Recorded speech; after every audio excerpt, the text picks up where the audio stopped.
umukino wo ku itariki 17 z'ukwezi kwa munani. Ako kanyenyeri na akanyenyeri 662 akanyenyeri 700 akanyenyeri 12 urwego. Iyo umaze kugeramo aho ngaho rwose uhita usangamo umukino w'ekipe ya APR na ekipe ya Power Dynamos. Urumva? Ariko uyu mukino nge nagerageje kujya ku mbuga nkoranyambaga za APR kugira ngo ndebe mu by'ukuri update z'uyu mukino. Ariko ntazo urebye inkuru yanyuma wenda heruka nko kuri Instagram yabo no mukino ni resultat za match bangijemo na Gorilla kimwe kuri kimwe. Urumva hari ibintu biri kuvugwa nitugera no muri Reyo naho turaza kubikomoza ariko ubwo turaza kubivuga mu buryo buri rusange. Sinzi impamvu muri iyi minsi amakuru ari kuba ubwiru mu ma ekipe. Ubu nge maranye icyumweru amakuru avuga yuko ari irushanwa APR igiye gutegura. Zaba ririmo Azamu, ikipe Azamu, iyi Power Dynamos, Police, haravuzwe na Polisi, bashaka gushyiramo na Reyo. Urumva na Reyo ngo yaje kubyanga ku munota wa nyuma. Ariko nyine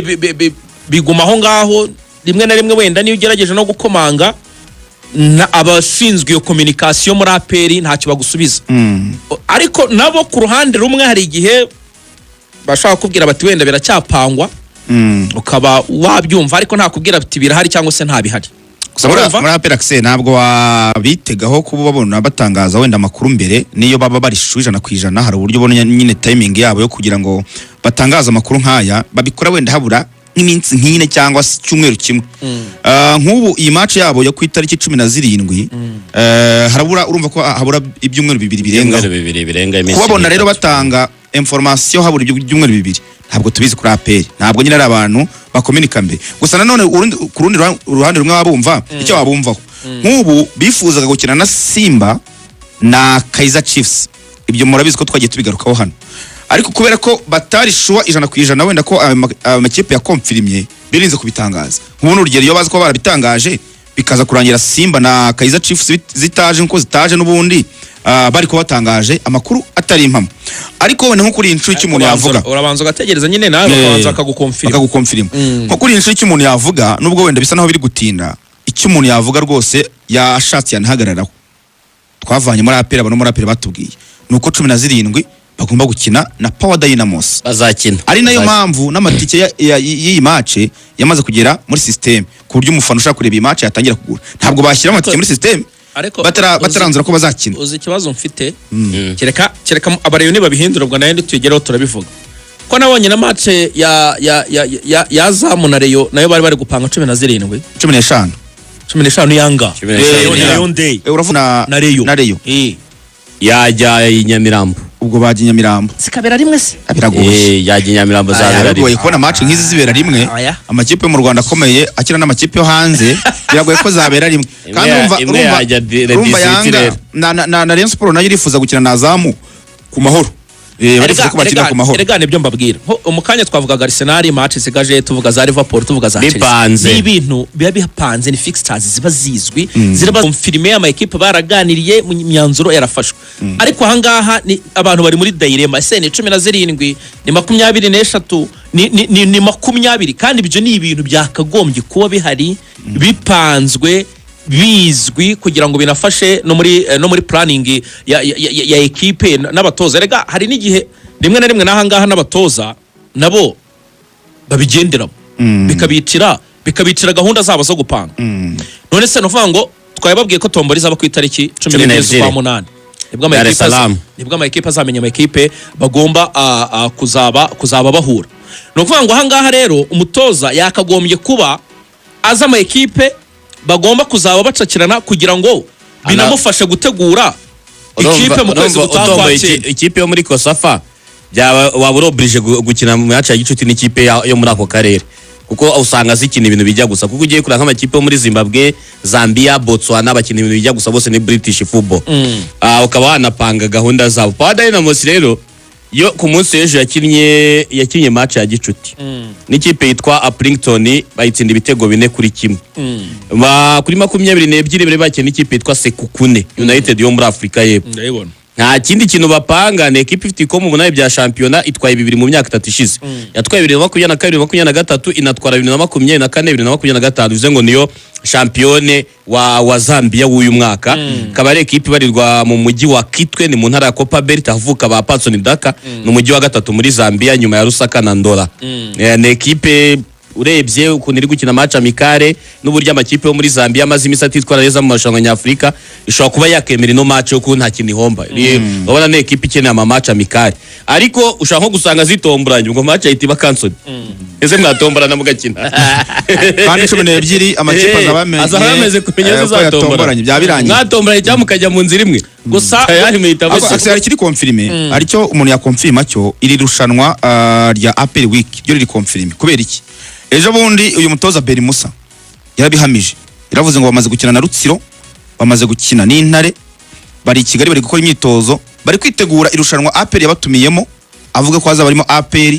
na Azamu na Polisi. Ariko icyo gihe hari yakiri muri Rayon Sport, ariko Beri Musa kuri gahunda afite ye muri Polisi ari gutegura iri rushanwa rya APR week ririmo APR na Azamu na AS Kigali n'ikipe ya Polisi. Urumva kubera ko nyine AS Kigali yasimbuye Rayon bijyanye yasimbuye AS Kigali bijyanye nuko nyine Sport yanze kujya mu bintu bya APR, nawe wabura kubivuga ibintu byitwa APR. Baravuga ati mugende gake n'ibi birimo mukinnye na APR muri gutegura Super Coupe, ubwo si gutsinze kabiri kikurikiranye shampiyona itaratangira, umwuka wa umeze ute se kujya mu bintu byitwa APR week turi Rayon Sport match y'ishuti nibajya bapfa gukina barabiririka bazanamo AS Kigali. Rero ubwo umutoza rwose yahamije ko Polisi ku itariki 19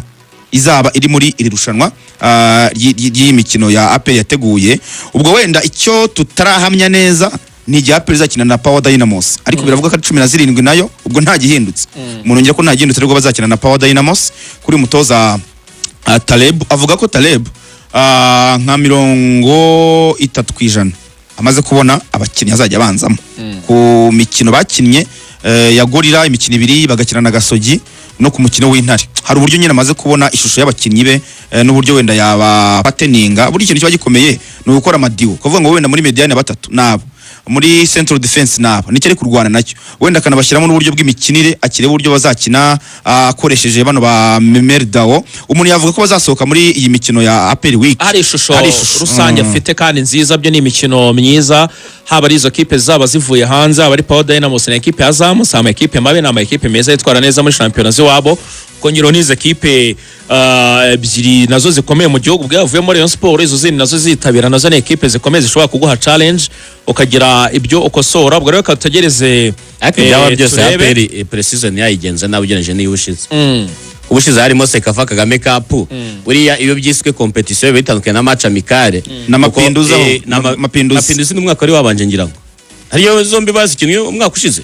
Mapinduzi bakinnye ba apamu bakiza ndumva ari umwaka Mapinduzi n'umwaka wabanje ejo bundi bajya muri Sekafa, ariko ira Sekafa Kagame Cup no gukina Simba Devil bakoze precision ya nyayo. Buriya ukinye n'ama equipe y'amashampione mu mashampiona yayo no mu kitwa competition ari ikintu muhataniye babitandukanye na hano simbuza abakinyi bose ukabakuriramo icyarimwe. Ntekereza ko uno mwaka ntago precision ya APR igenze neza pe, kandi ntekereza ikintu kibyica cya mbere mbona babitegura ari uko se zigeze. Ubundi nka match amicale uzakina mu mwaka utawa kuri kubuzitereta hakiri kare, hanyuma mukanabikorana imbere y'itombora. Kuko ngo iyi tombora ibaye APR gatombora Power Dynamos match iba cancel, batomba yazamu match itivaho ko ntabwo mwakina mufitanye na match ya competition mu gihe kiri imbere. Igihari bagakwiye kwa babikora kare shampiyona zikirangira ukwezi imbere bagakina pre-season, bafite amafaranga. Kera AS yarigeze gutegura irushanwa ryajemo na za Vita na Zande aya pre-season tournament. Yes, bashobora gutegura irushanwa nk'iryo cyangwa se nk'amakrebe. Ntekereza ko ari nk'ahantu bahurira yiseka Sekafa Kagame Cup, amafaranga y'ibihemba bahari kuki badahita ikina buri gihe cyose kugira ngo bagitegure. Buriya ikintu kiba gihari iyo turi ahangaha abantu bashyushya umutwe, imitsi y'ubwonko igiye guturika, abantu bari gushaka amakuru kugira ngo ugere ku makuru uri uwa mbere, ukagera kuri CV y'umutoza akavuga ngo no mutoza ngo ni ibintu ngo byiza cyane ngo no mutoza ngo umutoza ngo watoje Champions League ngo agera ngo mu matsinda, ukumva pe profile ni nziza. Ariko akamaro k'aba batoza twakwita ko bafite izina rikomeye ku mugabane wa Afrika, umumaro wabo baba baje gufasha ama equipe na ayahe. Icyambere niyo connection. Niyo umutoza adashobora kwiyaminiya ngo ajye imbere y'abayobozi ababwira ati ngewe nkurikije gahunda dufite yo kugera aha bijyanye n'intego twihaye ndashaka iyi kipe ndashaka iyi ubwo uwo mutoza nawe mu by'ukuri nge ntacyo abamaze ugaterana gorira kabiri ntacyo abamaze rwose urumva ikiba gihari nta cyizere mu gifaransa byita icyo bita confiance de soi nta cyizere urumva uba wifitiye uba uri kubabayika ukavuga uti ninamuka nzanye amakipe akomeye akankubita kandasa gorira ngo baranganyije igihe kuba kiracika noneho nk'ubu nk'izi match za gorira ariko ho gatubo manuye nk'umwara bakaza kantera bitanu izi ni match d'entraînement umupira ndiho mubura imbere ya gorira byagenda gute barajuriye ubujure ni bwakiriwe bajuriye gorira ni nka ubujure butakiriwe ko byari batera penalty akaboneka itsinda gusa ako si no mu Rwanda gusa muze kureba n'ahandi hantu bari gukora ama pre-season ni match zikomeye pe iyi mikino y'ishuta amakipe asigaye ikanira kugira ngo wenda bitange uburyo bagiye kwinjira muri championnat nta muntu babayika muri CAF Champions League amafaranga yariyongereye buri kipe yose ibiyashaka none urumva rero itangiye gutsindwa mu mikino ya gishuti murabyibuka ko bura Kenisi igeze kwirukana Kasa muri pre-season cyane ataratangira Kiyovu avuga ati ntabwo bizavamo ntabwo twatangira na gutya ahita mwirukana vuga ngo iyi mikino y'ishuti rero niyo mpamvu ikipe yagize pre-season nziza ndetse nk'ubakse kugira ngo impamvu amakipe menshi yifuza gorira ni gorira ni ikipe itangira pre-season hakiri kare tangira imitozo kare ku gihe yamaze gushyiramo abakinnyi bayo bose ikora recruitment hakiri kare igasoza byose igatanya nk'ubu ngo bagiye mu cyumweru cya tactique nyine bo bya byumweru 8 bisabwa kugira ngo ikipe ijye muri competition byose barabikurikiza kandi ku murongo eraga ikintu kiba gihariye mutanze urugero rwa gorira yego ifite staff technique nziza irangajwe imbere na kocha Kirasa ariko buriya gorira yo ugiye kwinjira ndani ukareba ba nyirayo ukareba ibijyanye n'ubumenyi bafite ku mupira ni ibintu byikora none se iyo ufashe yabaye umuyobozi muri federation boss wayo yabaye umuyobozi muri federation yabaye muri Rayon urumva buriya mwamuzi ko Shani n'abapassionné b'umupira bose ibintu byo gutoza buriya mwita Guardiola buriya ngo akunda Guardiola cyane buriya ngo basoma n'ibitabo bigiye buriya Shani ku kintu cyitwa tactique mu kibuga ateye ubwoba ariko rusebye ko umupira arawuzi yarawukinaga byanyabyo twariganye uzarasa umwana wacu ku Kicukiro yakinaga ikigo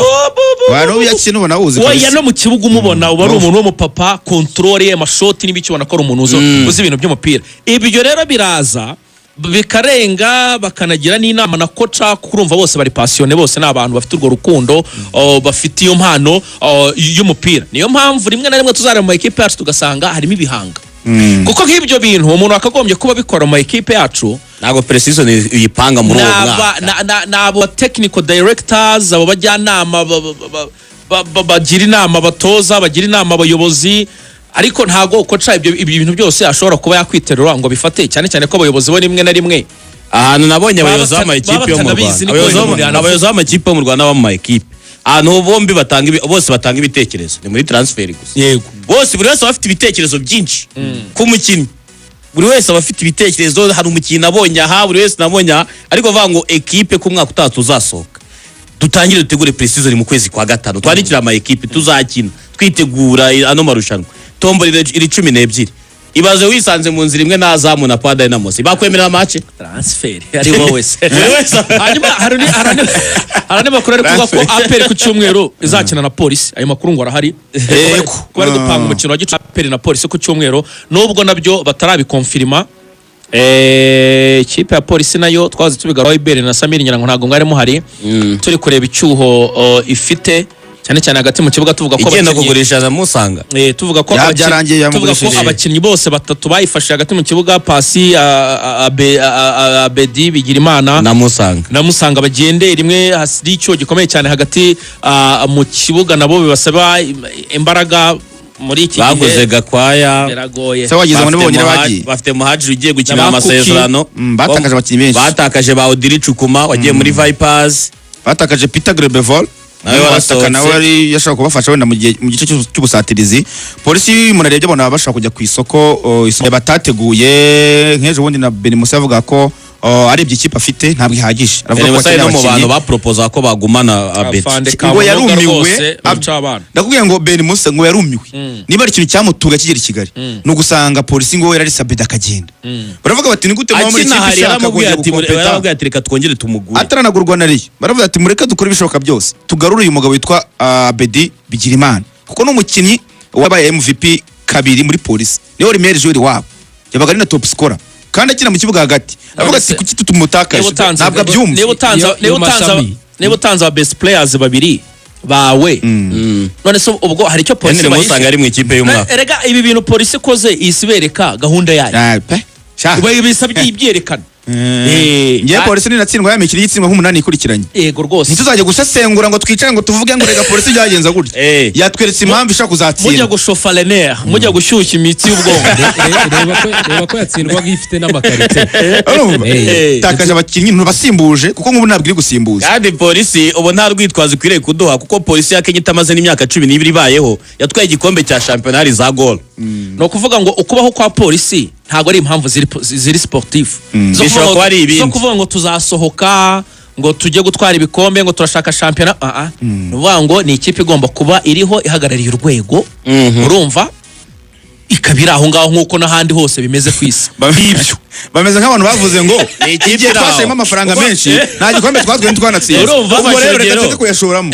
niyo gahunda bafashe ekipe ya polisi ya Kenya imaze imyaka 12 muri iyo myaka 12 yiyubakiye ikibuga ifite ahantu ikinira ifite stade yayo mu kigo cya polisi ya hano ntirera abana